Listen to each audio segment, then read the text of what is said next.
पे लिया है। अब ये जो आ रहे हैं इंडिया को, ओलाफ शोल्ज जो जर्मन चांसलर है, ही इज ट्राइंग टू से कि इंडिया की आवाज मॉस्को में गूंजती है and therefore India should also come up. इस समय चाइना जो करे, रशिया हमारे साथ है और साथ में अमेरिका भी हमारे साथ है। Both the countries are trying to rule. इसका क्रेडिट तो जयशंकर, इंडिया को अब तक सिक्योरिटी काउंसिल में परमानेंट सीट नहीं मिली है। क्या इंडिया को परवाह भी है उस परमानेंट सीट की? Become further irrelevant और इंडिया का independent status as an important leader in G20, as an important voice in SCO, उसकी ज्यादा अहमियत है। इनफैक्ट मेरे ख्याल से जयशंकर साहब ने खुद बड़ी इंपॉर्टेंट डेवलपमेंट है कि सारे का सारा यूरोप जो है वो आ रहा है, रशिया भी आ रहा है और अमेरिका भी आ रहा है इंडिया के अंदर। और एक दरवाजे बंद किए हुए थे अमेरिका की वजह से। कोल्ड वॉर में हम रशिया के खिलाफ थे। आपको पता है कि कश्मीर इशू के ऊपर जब भी सिक्योरिटी काउंसिल में कोई रेजोल्यूशन आता था तो रशिया उसको वीटो कर देता था। आप हिस्ट्री उठा के मुंबई अटैक्स के जो लोग थे वो ना सिर्फ ये कि पाकिस्तान में घूम फिर रहे हैं, बल्कि शायद आए भी यकीनन यहीं से थे। मगर ये बात हम मानने को तैयार नहीं है, क्योंकि जो जहर हमने किसी और के लिए तैयार किया था वो हमारे सर पे भी पड़ना।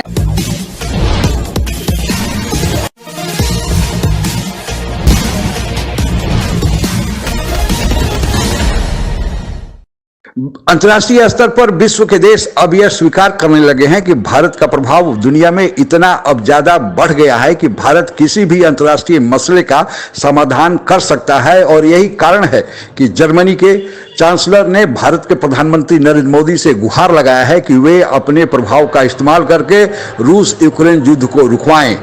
भारत के इस बढ़ती भूमिका की चर्चा आइए सुनते हैं। लिया है।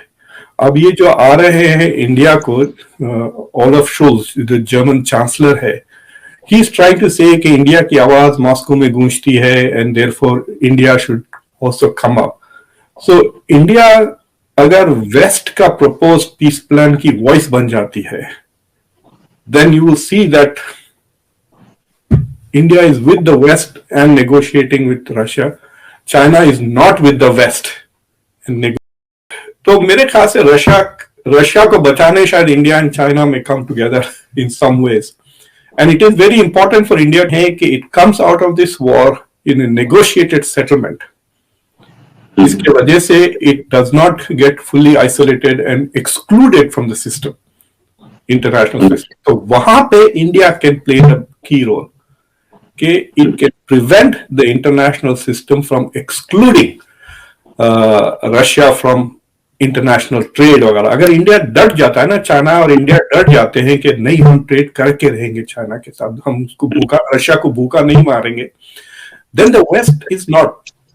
इस समय चाइना जो करे, रशिया हमारे साथ है और साथ में अमेरिका भी हमारे साथ है। Both the countries are trying to rule. इसका क्रेडिट तो जयशंकर। दरवाजे बंद किए हुए थे अमेरिका की वजह से। कोल्ड वॉर में हम रशिया के खिलाफ थे। आपको पता है कि कश्मीर इशू के ऊपर जब भी सिक्योरिटी काउंसिल में कोई रेजोल्यूशन आता था तो रशिया उसको वीटो कर देता था। आप हिस्ट्री उठा के देख ले। मैंने जितनी कोई हिस्ट्री मैंने पढ़ाई है, फॉरेन पॉलिसी पढ़ाई है, तो हमेशा रशिया वीटो करता था। आज भी देखें वो रशिया इंडिया के पुराने दाप फुरदे ने। हमने दुनिया को देखा है मुसलमान और कुफार के लेंस से। असा क्या वेखो मुसलमान केड़े ने, मुसलमान है ਜਿਹੜੇ ਨਾ 57 ਮੁਲਕ ਨੇ, ਇਹਨਾਂ ਦੇ ਨਾਲ ट्रेड करनी। ਇਹ इंडिया हिंदू ने, ਇਹਨਾਂ ਨਾਲ ਗੱਲ नहीं करनी। अफगानिस्तान मुसलमान है, उत्थे ड्रग्स मिलती है, नो प्रॉब्लम, पर मुसलमान तो है ना। हमारी प्रायोरिटीज ही डिफरेंट है। अब आज इंडिया उनसे फ़ायदा उठा रहा है, हम तो नहीं फ़ायदा उठा सकते ना। 400% ट्रेड बढ़ गई है, यानी कि अब इसको देखें। और उधर से मज़े की बात यह है कि इंडिया क्वाड का सिक्योरिटी पार्टनर भी है, G20 की समिट भी कर रहा है। क्या इतनी को पॉलिटिकल एक्यूमेन एंड विजडम है मैम? इंडिया को अब तक सिक्योरिटी काउंसिल में परमानेंट सीट नहीं मिली है। क्या इंडिया को परवाह भी है उस परमानेंट सीट की? बोलते बहुत है कि यस इंडिया वांट्स इट, मैं भी बोलता हूं इंडिया वांट्स इट, लेकिन पिछली करीब मैं 10 या 20 मीटिंग्स देख सकता हूं बड़े लीडर्स से, हमारे प्राइम मिनिस्टर की, हमारे फॉरेन मिनिस्टर की। उन्होंने इंडिया की बेनिफिट्स पे, इंडिया के फायदों पे ज्यादा बात की है और सिक्योरिटी काउंसिल परमानेंट सीट पे शायद बहुत कम बात की है। मुख्तार के साथ से फाइनल स्टेटमेंट लेना चाहूंगा कि is India serious for that seat? देखिए, इंडिया इज सीरियस इसलिए वो कॉन्फ्रेंस उन्होंने होल्ड किया था दिसंबर में, जिसको कहा था कि रीओरिएंटिंग मल्टीलैटरल गवर्नेंस करके, जिस वाज चेयर्ड बाय जयशंकर साहब खुद आए थे इस कॉन्फ्रेंस को। लेकिन मुझे लगता है कि ये जो रशिया यूक्रेन की जंग है, that only expose the ineffectiveness of UN security council की, उसकी इररेलेवेंस सामने आ गई। तो मुझे लगता है कि by the time India gets that seat, UN will become further irrelevant और इंडिया का इंडिपेंडेंट कि मुंबई अटैक्स के जो लोग थे वो ना सिर्फ ये कि पाकिस्तान में घूम फिर रहे हैं, बल्कि शायद आए भी यकीनन यहीं से थे, मगर ये बात हम मानने को तैयार नहीं है, क्योंकि जो जहर हमने किसी और के लिए तैयार किया था वो हमारे सर पे भी पड़ना शुरू हो गया है। ये और बात है कि जो हमने कहा जाता है कि बहुत सी ऑर्गेनाइजेशंस बनाई थी, टेरर ऑर्गेनाइजेशंस बनाई थी पाकिस्तान ने, अब उसमें से एक में से कई कई हजार जो है वो ग्रुप्स निकल के बन गए हैं, और अब अगर ये कंट्रोल करने की कोशिश कर भी रहे हैं तो इनसे कंट्रोल नहीं हो रहा। बिल्कुल मुंबई अटैक्स का जो असलम कसाब था, अजमल कसाब जो था, उसका सभी को मालूम है कि वो कहाँ का रहने वाला था और कहाँ था, और उसके बाद क्या हुआ, और हामिद मीर ने किस तरह से उसके पेरेंट्स के साथ बात की थी। मगर ये बात हम मानने को तैयार होते नहीं है। अगर हम किसी दिन ये बात मान जाएं कि क्या क्या गलतियां हुई हैं पाकिस्तान से, तो शायद कुछ बेहतरी की सूरत। ऑकवर्ड हो गया कि ये जंग खत्म ही नहीं हो रही है, एक साल होने को आया है 24 को, तो 24 को एक साल हो जाएगा। इसमें वेस्ट के काफी रिसोर्सेस खर्च हो रहे हैं, खासकर यूरोप का काफी नुकसान हो रहा है, इकोनॉमिकली भी नुकसान हो रहा है, खर्चा भी हो रहा है, और उनकी जो खुद वेपन सप्लाई थे वो डिप्लीट होते जा रहे हैं, जिस तेजी से यूक्रेन हथियार खर्च कर रहा है। और अभी तक सारी पूरी की पूरी वेस्ट रशिया के खिलाफ लगी हुई है, यानी हर मुल्क यूरोप का हथियार दे रहा है, यूक्रेन को सप्लाईज दे रहा है, पैसे दे रहा है, और रशिया के खिलाफ सैंक्शंस पे सैंक्शंस लगे जा रहे हैं। तो रशिया की जो इंटरनल रिसोर्सेस है वो डिप्लीट होते जा रही है, लेकिन उसके बावजूद एक साल से रशिया लड़ रहा है, और अभी काफी एग्रेसिव करंट अटैक्स हो रहे हैं ईस्टर्न यूक्रेन में। तो बेसिकली अगर चाइना के पास से अगर हथियार मिलना शुरू हो जाते हैं रशिया को, तो ये जंग इंडेफिनेटली चल सकती है। So that is the western fear, और it will also break the waste.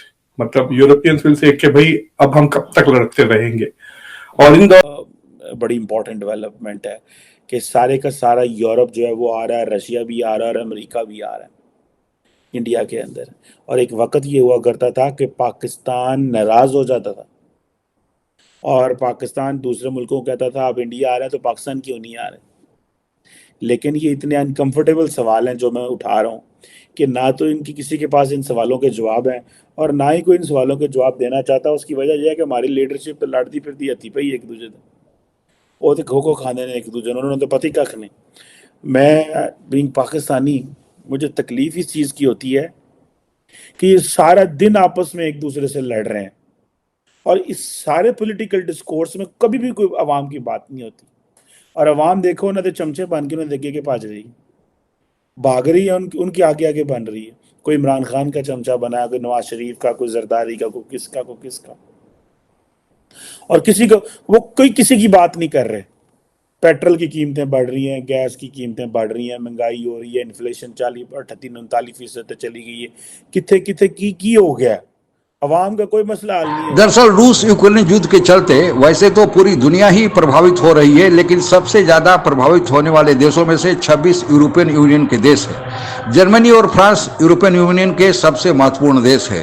France के राष्ट्रपति ने भी और इसके बाद अब जर्मनी के चांसलर ने भी भारत के प्रधानमंत्री नरेंद्र मोदी से एक तरह से गुहार लगाया है, हाथ जोड़कर विनती किया है कि वे अपनी प्रभाव का इस्तेमाल करके पुतिन पर और रूस यूक्रेन युद्ध को रुकवाएं, क्योंकि इस युद्ध के लगभग 1 साल पूरे होने जा रहे हैं और अभी तक युद्ध के रुकने का कोई लक्षण नहीं दिखाई दे रहा है। दरअसल रूस यूक्रेन युद्ध के चलते सबसे ज्यादा प्रभावित होने वाले देशों में से यूरोपियन यूनियन के देश हैं, क्योंकि वे ऊर्जा के लिए और अनाज के लिए रूस और यूक्रेन पर सबसे ज्यादा आधारित है। और चूंकि उन लोगों के देशों में इसका बहुत ज़्यादा प्रभाव पड़ रहा है। अमेरिका के पास एनर्जी है, इसलिए अमेरिका यूरोपियन यूनियन देशों के साथ यूक्रेन के युद्ध में शामिल है, तो अमेरिका पर उतना प्रभाव नहीं पड़ रहा है। इसके विपरीत अमेरिका को फायदा ही हो रहा है, क्योंकि अमेरिका के पास अपने एनर्जी के भंडार है, वह इन देशों को बेच रहा है और ऊंचे दामों पर बेच रहा है। और दूसरे, यूक्रेन में जो हथियार लग रहा है वह यूरोपियन यूनियन के देश अमेरिका से ही खरीद कर यूक्रेन को दे रहे हैं। तो इस तरह से अमेरिका इसमें फायदा उठा रहा है। दूसरे, भारत रूस को मदद कर रहा है और सस्ते दामों पर तेल खरीद रहा है, जिससे भारत की जो अर्थव्यवस्था में ज़्यादा फायदा हो रहा है। और दूसरा, भारत जो तेल रसिया से खरीद रहा है वह तेल यूरोपियन यूनियन के देश और अमेरिका भी ले रहे हैं। तो यह स्थिति बड़ी विचित्र बनी हुई है। लेकिन सबको पता है कि इस युद्ध के चलते जहां दुनिया दो गुटों में, एक तरफ रूस और चीन है, दूसरी तरफ अमेरिका और यूरोपियन यूनियन के देश है, भारत की भूमिका उसमें निर्णायक हो सकती है, क्योंकि भारत अभी तक तटस्थ बना हुआ है और भारत का जितना असर अमेरिका और यूरोपियन यूनियन के देशों के साथ है उतना ही असर रूस के साथ भी है। और यही कारण है कि भारत से जितने भी देश हैं गुहार लगा रहे हैं कि भारत इस युद्ध में निर्णायक भूमिका अदा करे और इस युद्ध को रुकवाए। और भारत के पास भी एक अभी विकल्प है कि रूस की वह मदद करे। अगर रूस की मदद करना भारत अगर छोड़ देता है, और जिस तरह अमेरिका और यूरोपियन यूनियन के देश रूस से अपने संबंधों को खत्म कर लिए हैं और व्यापारिक संबंध बंद कर दिए हैं, सैंक्शन लगा दिए हैं, अगर रूस को भारत भी छोड़ देगा तो रूस जाकर चीन की गोद में बैठ जाएगा। और अगर चीन की गोद में बैठ जाएगा तो भारत का सदाबहार और हमेशा से मदद करने वाला एक देश जाकर चीन के साथ मिल जाएगा। और यह अमेरिका और यूरोपियन यूनियन देशों को समझ में आना चाहिए कि भारत के मदद के बल पर ही रूस अपना इंडिपेंडेंट अस्तित्व बनाए हुए है। आज के लिए बस इतना ही। जय हिंद। आप अगर हमसे जुड़ा रहना चाहते हैं तो कृपया मेरे चैनल को सब्सक्राइब करें तथा बेल आइकन भी दबा दें, ताकि नई वीडियो की जानकारी तुरंत आप तक पहुंच जाए। धन्यवाद। जय हिंद।